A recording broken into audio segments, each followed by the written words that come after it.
Расійскія дроны сёння ўначы варваліся ў Польшчу, у тым ліку праз Беларусь. Польскае войска заявіла, што частку з іх збілі. Гэта адбылося напярэдадні пачатку вучэнняў «Захад-2025». За дзень да гэтага фармальна з прычынаў гэтых манеўраў Польшча абвясціла пра закрыццё мяжы з Беларуссю. На як доўга, пакуль невядома. Гэта «Пік Свабоды», мяне завуць Дмітрий Гурневіч. 10 верасня Польшча падняла свае самалёты ў паветра і прывяла вайскоўцаў у стан найвышэйшай гатоўнасці. З паведамлення польскіх вайскоўцаў вынікае, што яны заляцелі на тэрыторыю краіны падчас начнога нападу на аб'екты ва ўкраіне. Прэм'ер-міністр краіны Дональд Туск кажа пра 19 беспілотнікаў. Палітык дадаў, што, цытую, «Мы знаходзімся ў сітуацыі найбольш блізкай да ўзброенага канфлікту часоў Другой сусветнай вайны». Туск паведаміў таксама, што, верагодна, былі збітыя 4 беспілотнікі. І мой першы госць сёння, з якім мы пра гэта пагаворым, гэта журналіст выдання «Жэчпасполіта» Руслан Шошин. Вітаю, Руслан. Вітаю, вітаю. Руслан, словы Туска пра сітуацыю найбольш блізкую да канфлікту часоў Другой сусветнай вайны, яны вельмі моцныя і трывожныя. Ці ўжо вядома дакладна, што гэта было з дронамі? Ну, пакуль афіцыйна кажуць пра 19 дронаў, але лічба не канчатковая. Ужо наши коллеги, журналисты войсковые пишут про 23 дроны. Ну, ситуация динамичная, конечно. Вядома, что частка залетела с боку Беларуси, частка была с боку Украины. По меньшей мере, это, как апошняя, вот я читал информации, 4 дроны сбили. Пакуль невядома, бо частка дронаў недзе упала, іх шукаюць. Вядома, што знішчаны жылы дом, дах жылога дома, таксама, на шчасце, не было ахвяраў, не было людзей. Это вялікі цуд, што сапраўды ніхто не пацярпеў. Польшча, канешне, у шоку пасля вось начнога, хацелася б сказаць, інцыдэнту, але ўсё ж такі гэта мэтанакіраваная правакацыя і мэтанакіраванае тэставанне польскай абароны супрацьпаветранай, але таксама і еднасці НАТО. Не выглядае на тое, прынамсі, каб гэта было выпадкова. Я, дарэчы, нагадваю, што мы працуем у жывым эфіры, і нашы гледачы могуць пісаць свае заўвагі, каментары, пытанні наўпрост у чат нашай трансляцыі. Я задам іх або Руслану, або іншым нашым гасцям. Сёння яшчэ будуць у нас 2 госці, апрача Руслана. Руслан, вось дроны заляцелі даволі далёка. У нас ёсць нават мапа, мы зараз яе паспрабуем паказаць, вось, куды гэтыя дроны заляцелі. Як так сталася, што гэта адбылося сотні кіламетраў ад мяжы? Ну, бы там частка залетала з Украіны, частка з Беларусі, але даволі глыбока, там пад самую Лодзь. Лодзь — гэта цэнтральная Польшча, і ніхто яе не збіў. А мы нагадаем, што гэта быў найвышэйшы стан гатоўнасці войска польскага. Ну, тут, канешне, пытанне да адпаведных адзінак вайсковых, якія займаюцца гэтымі справамі. Магчыма, таму што дроны, мы ўсе ведаем з нашай такой падставовай ведзі,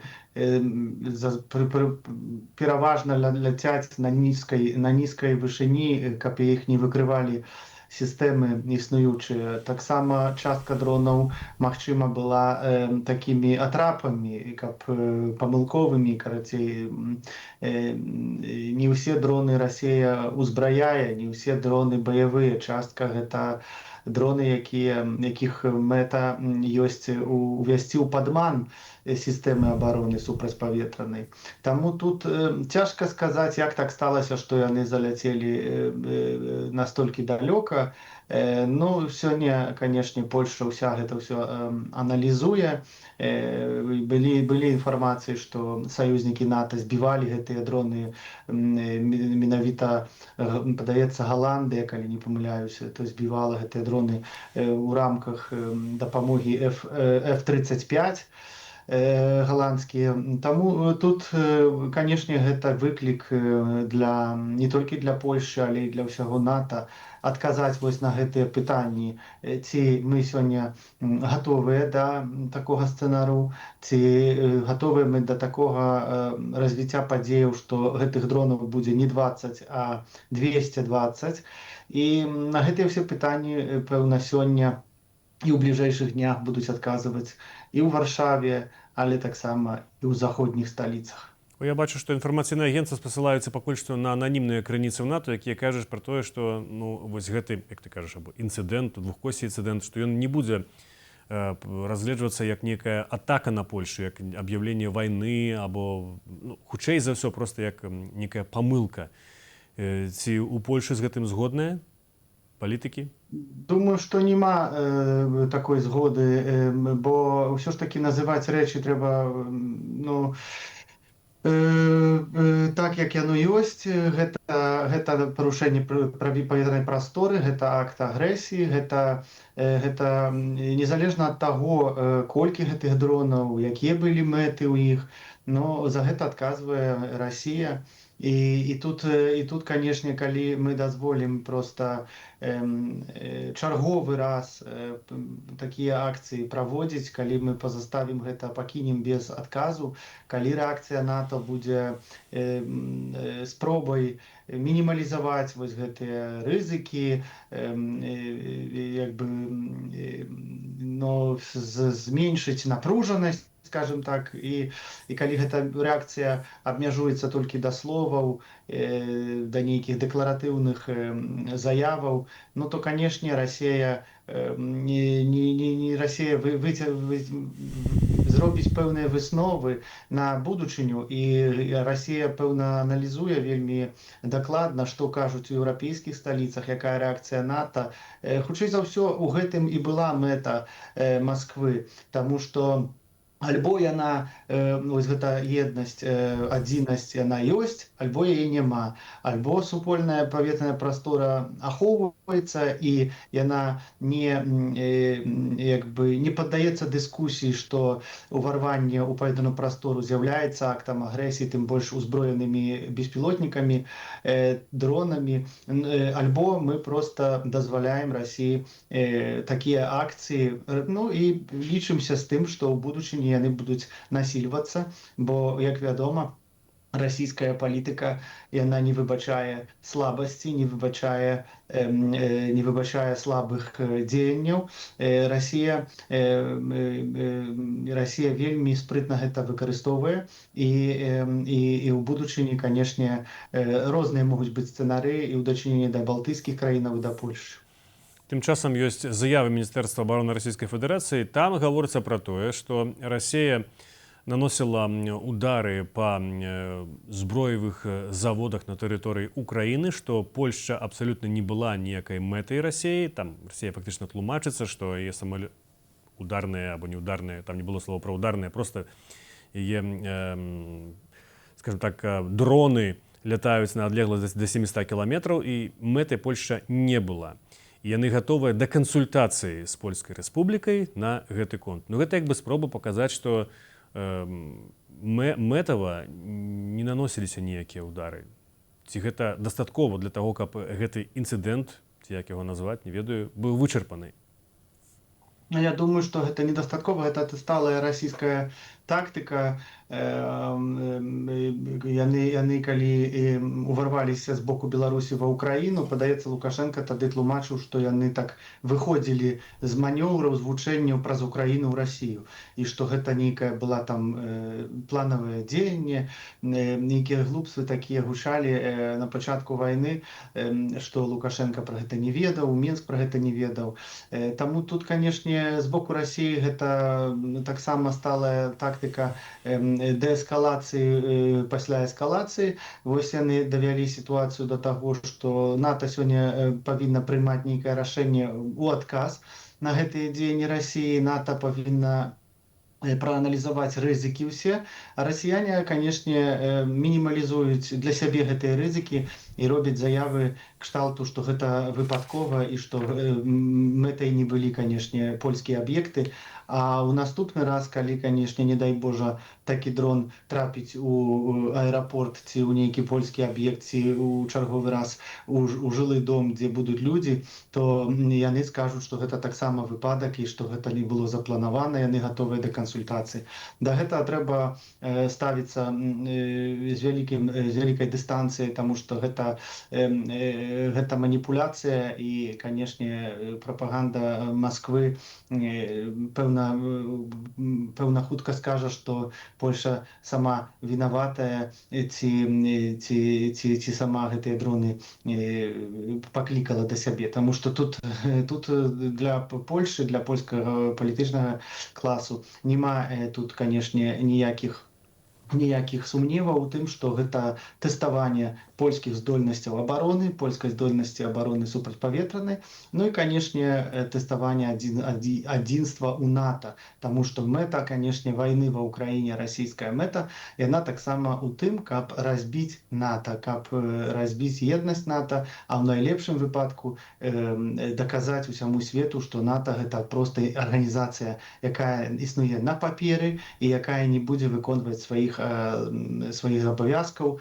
у дачыненні да саюзнікаў усходняй фланкі. Вось гэта як бы галоўная мэта, адна з галоўных мэтаў вайны Пуціна ва ўкраіне. Сёння, канешне, важыцца ўсё будзе залежаць ад таго, як Еўропа адкажа. Вось з'яўляюцца інфармацыі, што пару дзён таму Трамп запрапанаваў Еўропе ўвядзенне 100% мытаў у дачыненні да Кітая і Індіі. І гэта канкрэтныя крокі, якія, канешне, сёння у сітуацыі пасля таго, што мы ўжо бачылі пасля вось гэтай правакацыі, агрэсіі, канешне, трэба Еўропе падумаць сур'ёзна над гэтым, каб далучыцца да такіх прапановаў Дональда Трампа і прыціснуць саюзнікаў Масквы, бо без іх эканоміка Расіі не будзе функцыянаваць. Руслан, вось тут нечаканы ёсць беларускі аспект. Ну, паколькі частка дронаў заляцела з тэрыторыі Беларусі, пра гэта гаварыў Дональд Туск, польскі прэм'ер, а тым часам раніцай была распаўсюджаная заява Міністэрствам абароны ад начальніка Генштаба Беларусі Паўла Муравейкі пра тое, што Беларусь ледзь не спыняла гэтыя дроны, ну, прынамсі, Польша дапамагала спыняць расійскія дроны. Давайте паглядзім гэту заяву і вяртаемся ў студыю. По имеющимся каналам взаимодействия в период с 23 часов 9 сентября до 4 утра 10 сентября наши дежурные силы и средства обменивались информацией о воздушной радиолокационной обстановке с дежурными силами и средствами Польши и Литовской Республики, тем самым оповестив их о приближении неизвестных летательных аппаратов к территории их стран. Это позволило польской стороне оперативно отреагировать на действия беспилотников, подняв в воздух свои дежурные силы. Навошта Беларусь тлумачыцца перад Польшчай?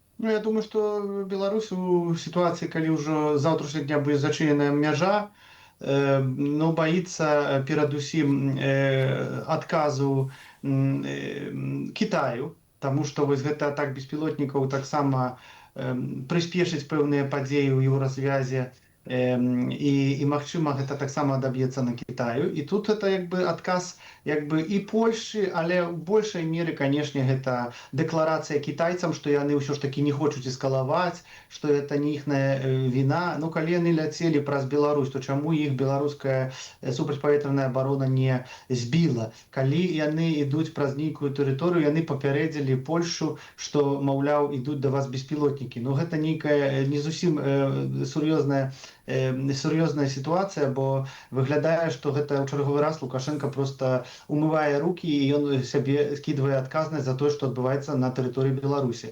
Адказнасць за беларускую паветраную прастору нясе беларуская армія і ўрад Беларусі. І ўсё, што ідзе адтуль, ідзе таксама падае адказнасцю на ўрад у Беларусі, на Лукашенку. Вось яны прабуюць гэтай адказнасці пазбавіцца і мінімалізаваць рызыкі таксама ў кантактах з Кітаем. Руслан, апошняе пытанне, цікавіць, я думаю, нашых гледачоў сёння найбольш, больш, напэўна, чым дроны, таму што ў Беларусі дроны гэта не рэдкасць, даўно ўжо расійскія. Ці мяжа зачыненая з Польшай, гэта надоўга, ці ўсё ж такі адчыніцца адразу пасля заканчэння вучэнняў, а вучэнні заканчваюцца 16 верасня? Ну, гэта будзе залежаць ад таго, якія будуць, ці будуць пастаўленыя нейкія варункі неафіцыйныя Мінску. Я маю на ўвазе, ці Польша прывяжа гэта рашэнне да вызвалення палітвязняў, а ў прыватнасці вызвалення Анджэя Пачобута, а таксама польскага духоўніка Кармеліта, брата, які быў недавно затрыманы, якога мы бачылі ў прапагандысцкай гэтай тэлебачанні. Ну і іншыя іншых звязаных з Польшай людзей, якія сёння знаходзяцца ў турмах, якія невінна асуджаныя. Таму, калі гэта, канешне, рашэнне будзе прывязана да вызвалення палітвязняў, ну то ніхто не ведае, колькі можа быць зачыненая мяжа. Залежыць таксама шмат ад пазіцыі тут Кітаю, бо гэта ж не сакрэт, што Польша таксама разлічвае, што Кітай у канцы канцоў паўплывае на Менск і ў пытанні міграцыйнага крызісу, бо мы бачым увесь час не сканчваюцца правакацыі на мяжы і прысылаюць усё ж новых і новых людзей. І ў пытанні палітвязняў. Дарэчы, у панядзелак, падаецца, будзе сустрэча кітайскага кіраўніка дыпламатыі з міністрам замежных спраў у Польшчы. Таму тут сітуацыя досыць дынамічная. Паглядзім, якія рашэнні будуць прынятыя ў наступным тыдні ўжо. Дзякуй вялікі, Руслан. Я нагадаю нашым гледачам, што зараз маім госцем быў журналіст польскага выдання «Жэчпасполіта» Руслан Шошын. Дзякуй вялікі. Мы працягваем наше выданне. Нагадаю, вы глядзіце канал «Свабода Прэміум». У эфіры «Пік Свабоды». Мяне завуць Дмітрий Гурневіч. Мы працуем для вас у прамым эфіры. Вы можете пісаць свае пытанні, заўвагі, прапановы у чат на Ютубе. Яны прагучаць да нашых гасцей. І чарговым госцем ўжо праз імгненне будзе Міхал Патоцкі. Гэта журналіст польскага выдання «Дзеннік Газета Правна». Я таксама пагаварыў з ім пра і закрыццё мяжы, і пра начную атаку дронаў, і пра тое, ці могуць быць усе гэтыя падзеі неяк звязаныя, ці гэта выпадковасць, і як усё гэта тлумачаць у Польшчы. І вось што адказаў літаральна перад нашым эфірам Міхал Патоцкі. Я ў выпадковасць не вельмі веру. Гэта так. Гэта, канешне, звязана з вучэннямі захад, якія у пятніцу пачынаюцца. Але таксама гэта звязана з агульнай логікай эскаляцыі. Значыць, калі Расія бачыць, што перадусім Амерыка не робіць нічога, калі Расія ідзе на наступныя крокі, ну, значыць, будзем эскаляваць. І тое, як адрэагавалі Штаты, тое, як адрэагаваў Трамп пасля атакі на амерыканскую фабрыку у Мукачева тыдзень таму, ну, яны практычна нічога не зрабілі, а Джей Ді Венс сказаў нават, што, ну, вайна дык вайна. Ну, значыць, ідзем далей. І Расія будзе ісці до таго моманту, калі яе не затрымаюць. Таму сённяшні дзень вельмі важны таксама ў перспектыве, бо ад рэакцыі не толькі нашых еўрапейскіх партнёраў, але перадусім Трампа залежыць тое, на што яшчэ гатова пайсці Масква. Сёння бачым па рэакцыі афіцыйнага Менску, што яны не вельмі задаволены тым, што сталася. Яны нават, Муравейка сёння нават сказаў, што тыпу мы тут разам, ну, практычна саюзнікі мы ўжо, таму што мы разам збівалі гэтыя дроны. Ну, але гэта таксама паказальнік, што Лукашенка сур'ёзна спрымае тое, што ноччу адбылося, таму што так, гэта першы раз, калі ўжо не атрымаецца сказаць, што, ну, гэта неяк там выпадкова, таму што адзін дрон заляцеў ці два дроны. Міхал, але чаму для Лукашэнкі гэтым разам настолькі прынцыпова, што на Міністэрства абароны выказваецца? Ну, заляцелі чужыя расійскія дроны. Гэта ж не Беларусь іх высылала. Не Беларусь іх высылала. Яны, па-першае, таксама і над Беларусь заляцелі. Мы бачылі гэта па гэтых картах, якія ўкраінцы паказывалі. Але таксама, ну, Лукашенка не хоча атрымаць пры нагодзе. Пасля закрыцця мяжы, ну, закрыццё мяжы гэта таксама сур'ёзна. Лукашенка хоча, каб, ну, калі мы ўжо зачынілі мяжу, то каб мы яе адчынілі адразу пасля вучэнняў. Калі сітуацыя будзе эскалявацца, ну, для нас гэта будзе прэтэкст для таго, каб не адчыняць мяжы, а для Лукашэнкі, ну, гэта асабліва, калі казаць пра чыгуначныя пераходы, чыгуначны пераход, гандлёвы пераход, ну, гэта, канешне, ну, грошы для бюджэта. Яны ёсць, альбо можа іх не быць. А з чым можа быць звязана закрыццё мяжы? Фармальна гэта нібыта вучэннем, ну, але мы ўсе ведаем, што, ну, калі, не дай Бог, нейкі танк захоча мяжу пераехаць, то ён не будзе паказваць пашпарт на мяжы. Канешне. Ну, гэта па-першае, гэта вучэнне, гэта праўда. Тое, што яны афіцыйна гавораць, гэта праўда. Мы, ну, наша кіраўніцтва і таксама літоўцы кажуць пра тое, што нейкага рыску ўтаржэння пакуль няма, таму што войскаў не будзе так шмат, каб гэта было магчыма, але правакацыі магчымыя. І пра гэта нашыя палітыкі, літоўскія палітыкі казалі ўжо даўно. І тое, што сёння адбылося, дарэчы, гэта прыклад, што яны мелі рацыю. Значыць, гэта па-першае, гэта вучэнне, па-другое, гэта рэакцыя на затрыманне нашага грамадзяніна беларускімі спецслужбамі як шпіёна тыпу, хаця, ну, вельмі, ну, не хочацца верыць, каб канкрэтна гэты чалавек працаваў на нейкія службы па розным прычынам. Значыць, гэта рэакцыя на тое. Калі затрымлівалі Пачобута, Анджэя Пачобута, напрыклад, тады наша рэакцыя таксама было закрыццё нейкіх пераходаў, памежных пераходаў. І цяпер гэта таксама рэакцыя на яго затрыманне у надзеі, што гэта дапаможа вызваліць як мінімум яго. А трэцяе, канешне, ну і палітычныя пункты, унутраныя палітычныя пункты, таму што трэба паказаць і прэм'ер-міністру, і ўраду, і прэзідэнту, што яны сільныя, моцныя, і што яны не паддаюцца, і што яны гатовыя абараняць інтарэсы і Польшчы, і польскіх грамадзянаў. Значыць, гэты ўнутраны кантэкст, яго таксама не трэба пра яго забываць, але тое, што яны афіцыйна казалі, значыць, па-першае, вучэнне, а па-другое, затрыманне нашага грамадзяніна, гэта праўда, гэта можна ў гэта верыць. Міхал, і апошняе пытанне. Скажы, ласка, а ці грамадская думка ў Польшчы, напрыклад, падтрымала б такое рашэнне, каб не адчыняць мяжу пасля нават вучэнняў? Бо такая верагоднасць у прынцыпе існуе. Пра гэта тут сказаў, што аўтаматычна пасля вучэнняў гэта не будзе адчыняцца. Думаю, так. Думаю, так, з зразуменнем наша. І можна гэта было таксама. Былі нават пытання неяк там, а чаму гэтага да сённяшняга дня не адбылося? Так, чаму мы дагэтуль дапускаем там транзіт, напрыклад, праз Беларусь з Расіяй?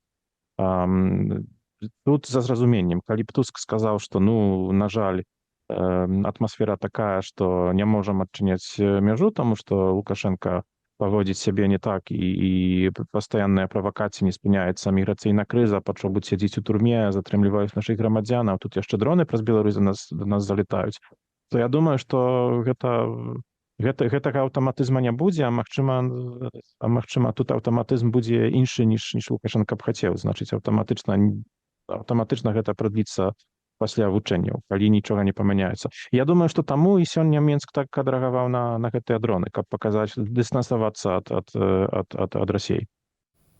Гэта быў Міхал Патоцкі з польскага выдання «Дзеннік Газета Правна». А мы працягваем нашае выданне. І зараз до нас уже долучыўся чарговы гость Александр Морозов, расійскі палітолог. Добрый день, Александр. Добрый день, здравствуйте.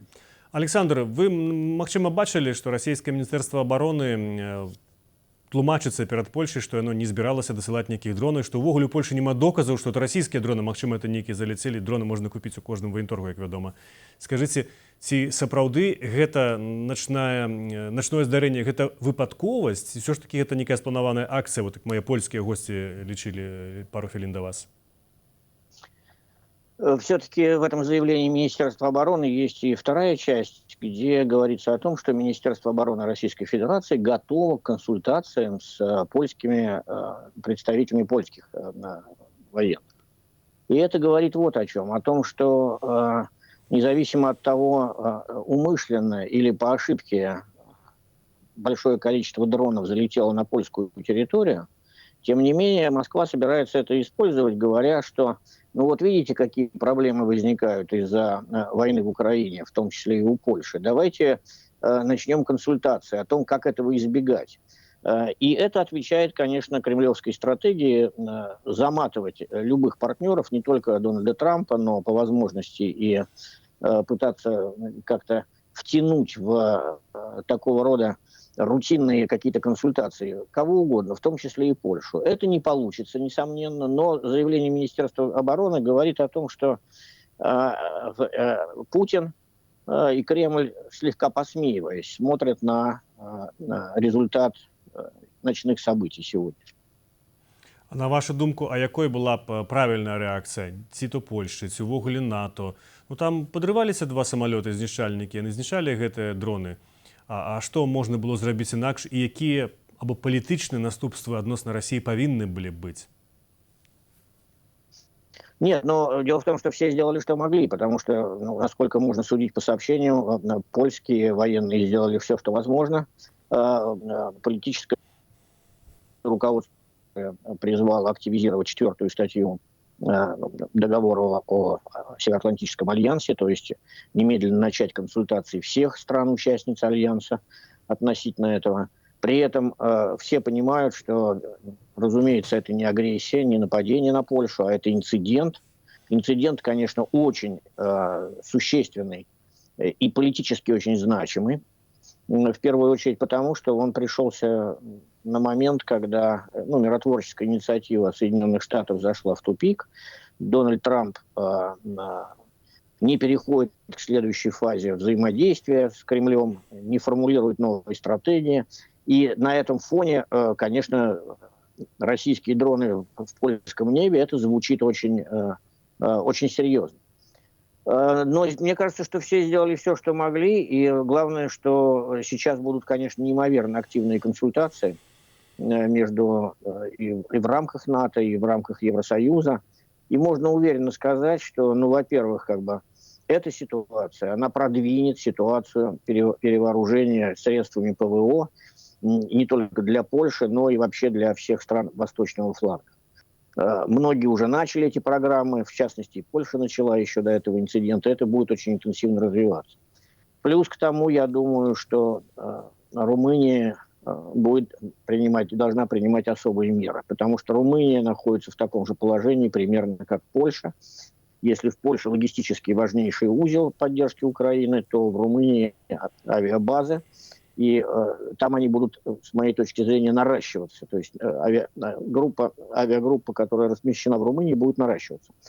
А третий момент, последствий неизбежных, это, конечно, просто меры на границе, о чем уже говорили белорусские коллеги. Так, і польскія. Мы зараз да мяжы яшчэ вернемся, але все-таки мне пытанне, вот на вашу думку, гэта рэакцыя і Польшчы, і НАТО, або, не ведаю, адсутнасць этой рэакцыі, ну, магчыма, на 4-й артыкулы будуць уводзіць у жыццё. Ці гэта хутчэй тое, што Расію напалохае, напружыць, рассмяшыць? Як вы самі ацэньваеце это? Бо калі вот мой папярэдні госць Руслан Шушан казаў пра то, што это тэставанне такое Польшы, то хто гэта тэставанне перамог, выйграў? Пока никто, потому что, собственно, Кремль сделал какой-то шаг, тестирование произошло, оно так зафиксировано, но каковы будут последствия, мы пока не знаем. Даже будет ясно не через 2-3 дня. Мы даже не знаем до конца еще реакции Соединенных Штатов, и тем более не знаем реакции руководства НАТО в целом. Зафиксировано просто, что инцидент очень опасный и требует серьезного дальнейшего обдумывания мер, которые должны это предотвратить. Но ясно одно, на мой взгляд. Европейские страны не пойдут на консультации с Кремлем на тему как бы безопасности в этом вопросе. Потому что это бы означало, что европейские страны должны как бы смириться с тем обстоятельством, что российские дроны и ракеты продолжают обстреливать Западную Украину, то есть и Львов, Луцк, и Ивано-Франковск, а при этом, значит, Польша должна как бы сказать себе, что это допустимо, недопустимо только залетать на нашу территорию. Так не будет, конечно, и таких консультаций, никаких устных договоренностей с военным руководством России не будет на эту тему. Вы таксама, магчыма, бачылі, што беларускае міністэрства абароны таксама адрэагавала і сказала, што яна перадавала Польшчы всю інфармацыю. Дарэчы, польскі бок это пацвердзіў, што яны атрымалі такую інфармацыю, падкрэсліўшы, што гэта нічога незвычайнага, это звычайная практыка ў такіх сітуацыях. Але тым не менш, ну, публічна беларускі бок раней гэтага так не анансаваў. Якая думка, якая мэта, дакладней, гэтага кроку з пункту гледжання вашага? Таму што выглядае гэта трошки як дыстанцыяванне ад Пуціна у гэтай сітуацыі. Мы таксама дапамагалі палякам збіваць рускія дроны. Я думаю, что Александр Лукашенко так выйдет из этой ситуации. Он скажет Владимиру Путину, что необходимо это было сделать, потому что учения, которые совместные проводятся на территории Беларуси, российские, они были совместными усилиями отодвинуты от польской границы и от литовской границы как можно дальше, чтобы показать, что нет никаких агрессивных намерений, как бы и нет последствий. И в этом плане для Лукашенко, несомненно, этот залет на территорию Польши российских дронов является неприятным ударом. Он не является неприятным ударом, потому что параллельно, как многие знают, развивался такой новый американо-белорусский трек. То есть там Лукашенко действительно, видимо, обдумывает обмен политзаключенных на какие-то бонусы, которые можно получить от администрации Трампа. На этом фоне пролет этих дронов ему совершенно не кстати. И именно поэтому, я думаю, он совершенно без колебаний дал команду как бы сообщить об этом полякам и литовцам. А перед Путиным он легко разыграет такую привычную сцену, что, мол, ну как же, мы же не знали толком, чьи дроны. Он скажет, как бы, Владимир Владимирович, дорогой, я даже не знал, что это ваши дроны. Ну, летят какие-то дроны. Я, конечно, куда? В направлении Польши.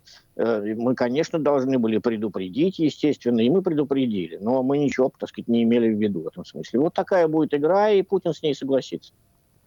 Вы, напэўна, памятаеце, што вось у мінулым годзе напярэдадні анансавання гэтых вучэнняў захад 2025 і Владзімир Зеленскі і шмат хто ва ўкраіне гаварыў, што гэтыя вучэнні могуць быць выкарыстаныя як нагода да чарговую атаку на Украіну і ўвогуле да нейкай агрэсіі адносна балтыйскіх краін або Польшы. Як вы думаеце, ці вось да вучэнняў дзень фактычна застаўся, ці штосьці сведчыць пра тое, што гэтыя вучэнні трошкі больш, чым вучэнні і належыць спадзявацца нейкіх небяспечных рухаў? Не уверен в том, что эти учения приведут прямо к какой-то непосредственно операции против Украины, военной операции, или тем более против соседних с Беларусью стран, это трудно себе представить. Но вот то, что российские подразделения, участвующие в этих учениях, оттуда прямо направятся не по месту дислокации, а на территорию Донбасса и будут принимать участие в войне, это, на мой взгляд, несомненно. Собственно говоря, эти учения во многом и являются для российской стороны просто формой подготовки и переподготовки военных, которые должны участвовать на передовой, ну или, так сказать, в прифронтовой полосе в боевых действиях. А тое, што вось яны аднеслі гэтае вучэнне ад мяжы трошкі ўглыб все-таки Беларусі, бо такая інфармацыя была. Ці гэта не ёсць з пункту гледжання вот Пуціна таксама нейкі жэст добрай волі вот у гэтых перамовах з Трампам?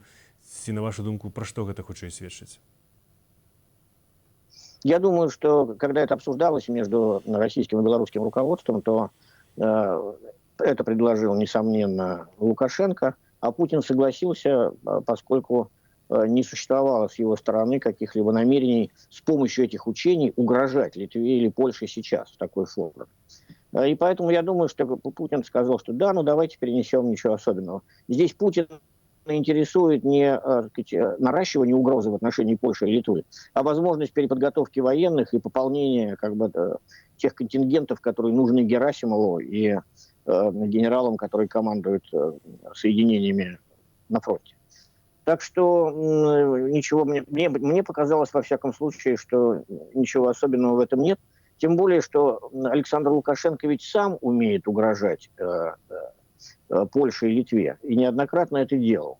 То есть мы знаем хорошо, что Лукашенко там неоднократно показывал, что ведется переоборудование там, в Бресте и Гродно. Там усиливается граница. Усиливаются белорусские военные какие-то базы там, в районе Бреста и Гродно. Он показывает, что он защищает границу активно, то есть сам создает проблемы для Польши. Такая же ситуация и с Литвой.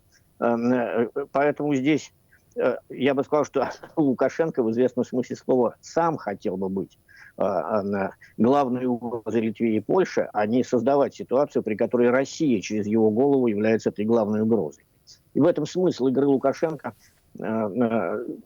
которая направлена на демонстрацию такой независимости и суверенитета Беларуси, как это понимает Александр Лукашенко. Я бачу, што вот беларускія каментатары некаторыя пішуць версіі на мяжы з канспіралогіі, канешне, але пра тое, што гэтая начная атака дронаў можа быць звязаная з тым, што учора Дональд Туск абвясціў пра закрыццё мяжы з Беларусі. Вот гэта нейкім чынам Расія хоча паказаць таксама свае зубы, не ведаю, абараніць Беларусь. Вы думаеце, то есть можа быць нейкая сувязь Расіі да лямпачкі, то, што адбываецца на мяжы Польши і Беларусі? Ну, это, мне кажется, прямо обратно здесь, скорее, может быть, версия, потому что атака, дроновая атака, она ведь ведет к тому, что Польша, которая хотела продемонстрировать на время учений закрытия границы в качестве жеста, чтобы показать, что военные учения, неважно, как бы на территории Брестской или, пожалуйста, Витебской области, это все представляет некоторую опасность для Польши. Но дроны здесь прямо в обратную сторону работают, потому что польское правительство должно будет вместо открытия границы теперь принимать решение о том, чтобы ее закрыть дальше. И не только закрыть границу, но и предпринимать большую серию мер на границе, не только на этом последнем оставшемся пограничном переходе, но и, так сказать, вдоль всей границы. Так что я бы сказал, что нет, это как раз наоборот. Эта ситуация является ударом для Лукашенко, потому что если Польша не откроет границы, это создаст большие проблемы для, собственно говоря, и белорусского понятного общества, и бизнеса, и так далее. Вы бачыце для Польши некую лагічную прычыну закрываць гэтыя межы? Мы уже говорили з першым госцем, танки не ездзяць праз мяжу, пераход там, дзе людзі на машинах ездзяць. Ну да, то есть как бы в такой практической точке зрения закрывать переход оставшийся, конечно, было бы, может быть, и непрактично. Но если посмотреть на ситуацию, скажем, с Финляндией, границу Финляндии с Россией, она закрыта. И она закрыта, здесь может быть такая же ситуация. И консультации, которые сейчас будут проходить, как раз я имею в виду консультации, связанные вокруг 4-й статьи Североатлантического договора, они могут привести к тому, что будет принято решение и, так сказать, закрыть не только границу Польши и Беларуси, а в целом границу по восточному флангу. И плюс к этому как бы нарастить противовоздушную оборону и количество самолетов Альянса. Вы, дарэчы, згадвалі пра тое, што Лукашенко такі вядзе трэк амерыканскі з Трампам перамовы, магчыма, пра вызваленне палітвязняў, но прынамсі Дональд Трамп пра гэта піша некалькі разоў у сваёй сацыяльнай сетцы The Truth, пісаў пра 1300 чалавек. Як вы думаеце, ці Лукашенко гатовы і пойдзе на такія крокі? Бо з іншага боку, это ж таксама сігнал Пуціну, што ён ідзе на нейкія крокі адносна Амерыкі, вызваляе нейкіх людзей, вядзе перамовы з імі. Путин гэта можа не так зразумець. Я думаю, что Лукашенко уже обсудил с Путиным эту тему. И насколько так можно предполагать, то логика, с которой обращается здесь Лукашенко к Путину, такова. Он примерно так говорит, что но ведь эти сидящие теперь совершенно не нужны. Мол, вот посмотрите, Владимир Владимирович, что происходит вот в нашей белорусской иммиграции, да и в вашей тоже. Вот они все там собачатся, вот они все там, так сказать, друг друга компрометируют. Это же прекрасно, как наше ФСБ, ваш ФСБ, наш КГБ работает. Вот. А тут внутри вот что они сидят, пусть лучше там они все перессорятся. И, в общем, это сейчас, на мой взгляд, вполне для Путина убедительный аргумент. А почему бы и нет, собственно говоря? Пусть это все будет там.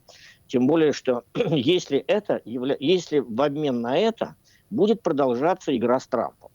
Потому что, конечно, и Путин, и Лукашенко, они заинтересованы в продолжении игры с Трампом. То есть, чтобы танец продолжался, чтобы Трамп и его люди не выскочили из вот этого вязкого, так сказать, не диалога, а болота, куда значит, Кремль пытается затащить американскую администрацию надолго.